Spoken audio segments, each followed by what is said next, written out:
Hey everybody, we are less than a month away from the farm market starting up, so we got to keep going with our seeding schedule. This is the first section that'll be ready for the farm market, and it looks like it's coming along nicely and it's pretty good size. Mom harvested this section behind yesterday for the CSA. It was that purple rosy. This will be ready for, I think, the third or fourth farm market. And Mom calls this the helicopter stage. This tray is about ready to go in the channels.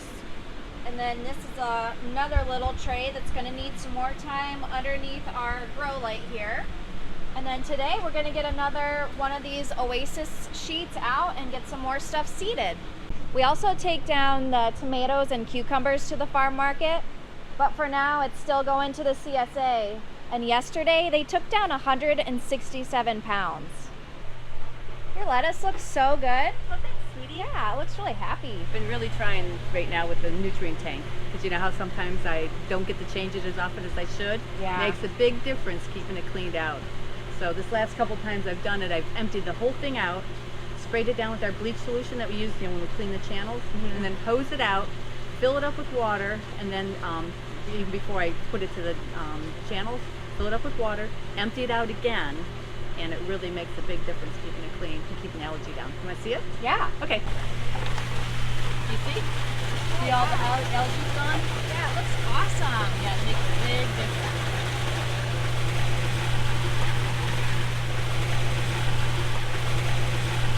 And keeping this cover on, it really keeps keeps the sunlight out of it, and keeps it cooler in the summertime.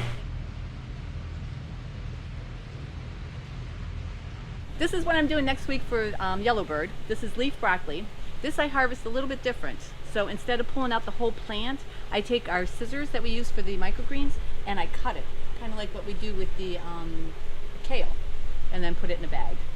Because you know, the leaf broccoli is kind of hard to harvest the whole thing, and you really don't use the stem part. It's mostly the leaves that you use, and that's what people like. So, and this was kind of cool when I did it. I seeded it in the multi-dimple Oasis cube, and then I put 2 cubes into each one of the holes here for in the NFT channel. So you really get a nice thick crop and a smaller place, so I don't have to use a lot of channels up.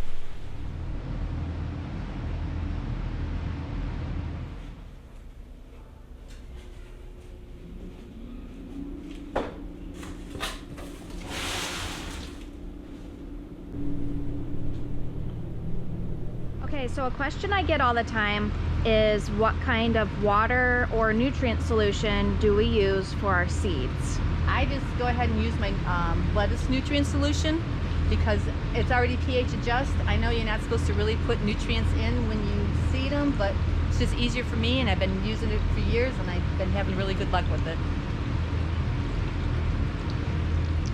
Because I know you want the water to be pH adjusted, so mine's at 5.8. And remember, when you do Oasis cubes, make sure you get them thoroughly wet. I know we had another video on this, but you can tell right now it's not thoroughly wet because the water's not floating on the top yet. So you can tell that one's all the way wet through it, the way the water's going across the top.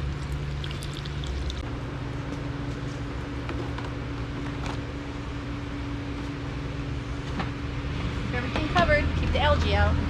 We're doing lettuces today. So why don't you bring that one? Okay. And that one. That's the fennel. Okay. Okay.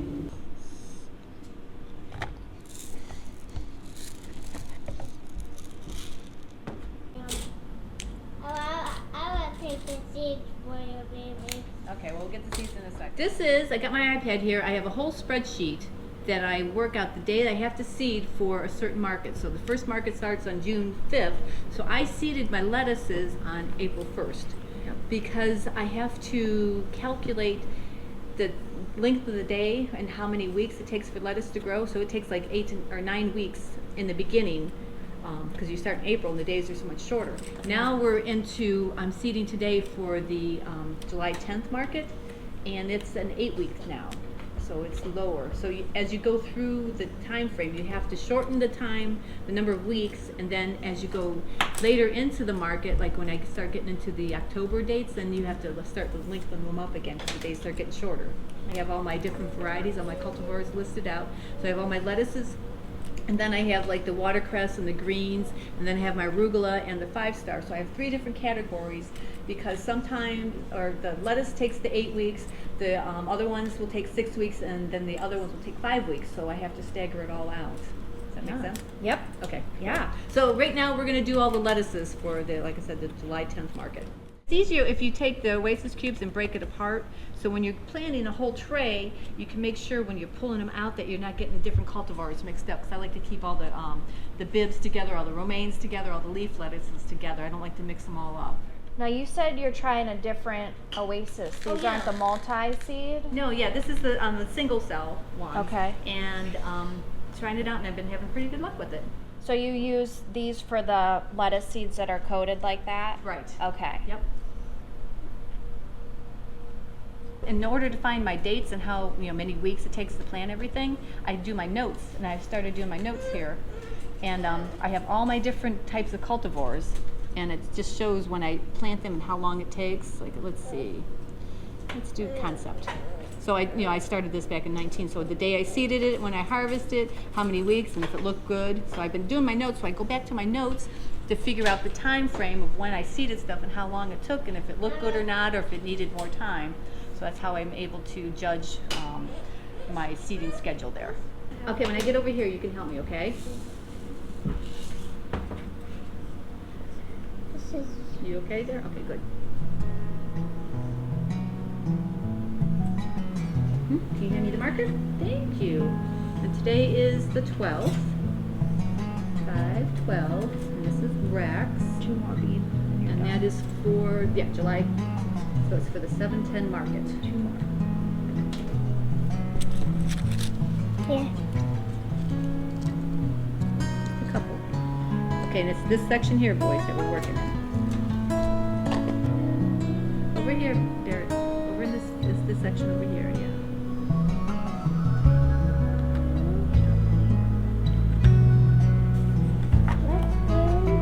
Yep, there's a minute. Get to. Okay, I notice I'm getting low on Skypost. So I have my Johnny Seed catalog, and I keep a paper on top of it. And I write down what I'm getting low on so I can do my order, because most of the time if you have over $200 in order, you get free shipping. So I always try to get everything all at once. Yeah, every year in like January or so, I always put my garden seeds in the shopping cart on johnnyseed.com. And then Mom puts in her stuff so that way we can get the free shipping. But you know what? It's usually over $500. Yeah, Anyway, it's yeah. over the amount, way over the amount. Yeah. But it's just easier to get one shipment. Yeah. Look at these seeds. Big fennel. Oh, nice. Yep. Don't have the great germination rate, so I got to plant extra. I think the germination rate's only 85%. Okay, let's go get these out there.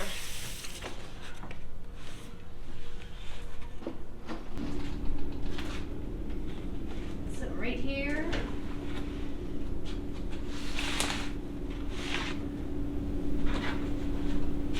Okay, go get a little nutrient water, sprinkle it on there like I always do to seed the seeds, and then I'll put the domes over, and they'll be ready to take out to the nursery channel in about 3 days.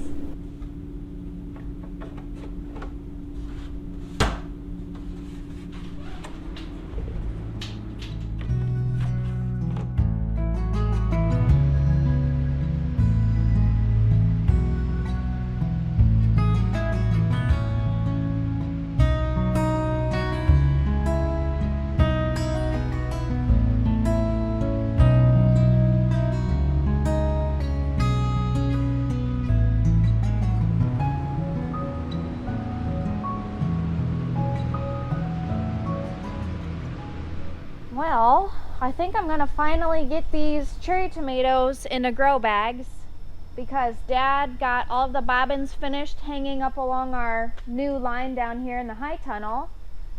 I won't show too much of this because I've shown this a few times.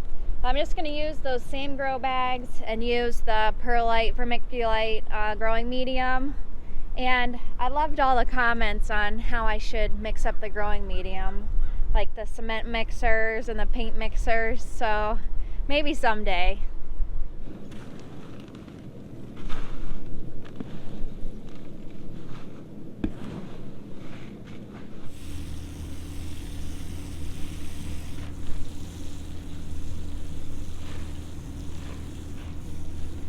I've been reading though about the flowers on cherry tomatoes, whether or not you should pinch off the first few.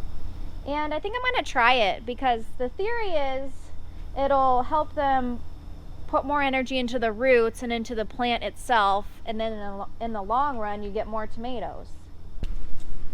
Okay, so I'm just going to plant these just like I did those other Roma tomatoes, and I will probably still take off a bottom leaf or two. That way we can get the stem buried up a little bit and get some more root growth on there.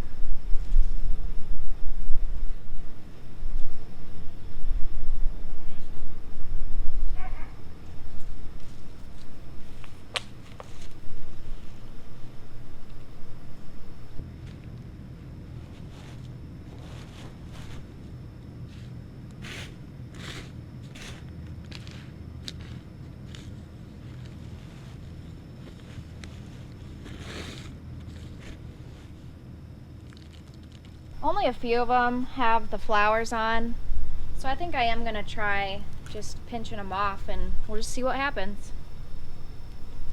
There's a couple little suckers growing too, and since these are indeterminate cherry tomatoes and we're going to use the bobbins, I'm going to take the suckers off too.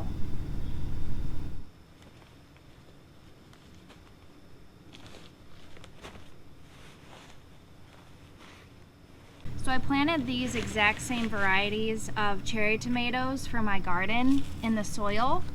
So it'll be kind of neat to see how they turn out soil versus hydroponic, and then outside in the garden versus in here in the high tunnel.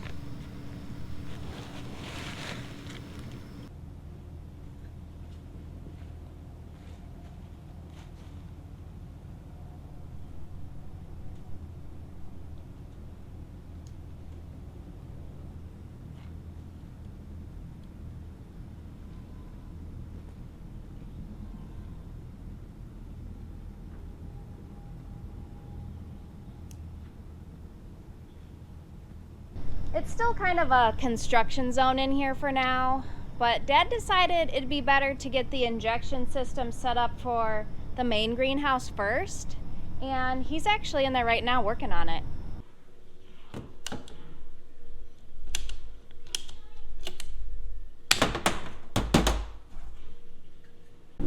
That's gonna be cool there. Yeah, I think it's going to work out perfectly right here because it'll be out of the sun and we'll be able to monitor it along with all the other controls we have in this tunnel. So then, are you going to have your nutrient barrels like right here? I think we'll put the 2 nutrient barrels right here. These are flexible hoses that come off here, so I think we can kind of arrange those the way we want to. And then what I want to do is when I come up here, I'm going to put a T here so that I can make up a system where we can fill the water barrels up without using a hose, the nutrient barrels, to do that. So.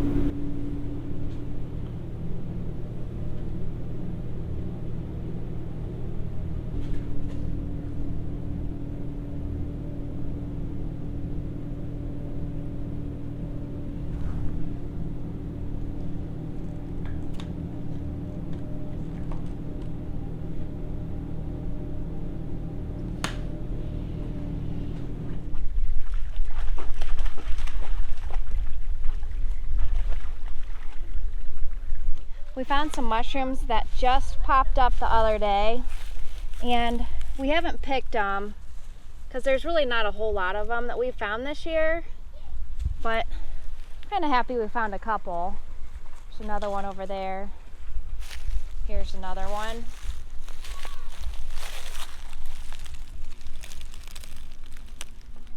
The weather's been kind of weird this year, but one year Bobby found a bunch of them up along that ridge up where Mom's walking. There's probably 50 of them, but we haven't found anything like that since.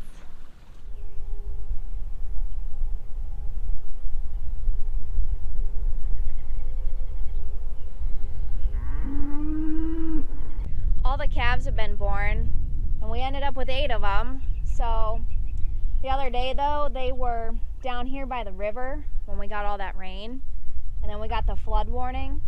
So Mom came out and she rounded them all up here, and luckily she did, because the water came up pretty high in this back pasture. But we're noticing they're really eating down this whole bottoms here. So what we're gonna do is let them finish up this hay in this hay ring, and then we're gonna rotate them up to this hill pasture where there's a bunch of fresh grass. Before we bring them over here, we have to walk the fence line, because a lot of times the deer will run through it and break it. But it looks like there's a lot of good grass over here.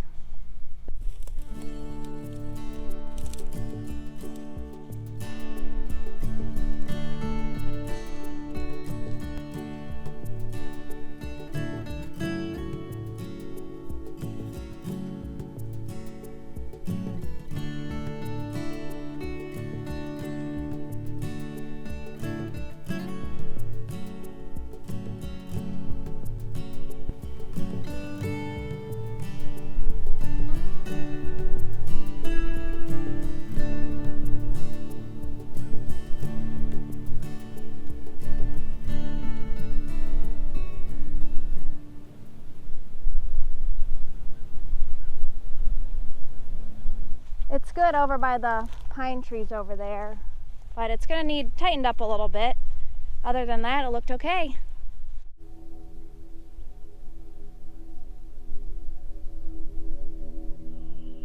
Well guys, it's been a good day. It's been awesome weather and got a lot done. Filmed a YouTube video, so hopefully you liked it. I'll be seeing you all again soon. Thanks for watching.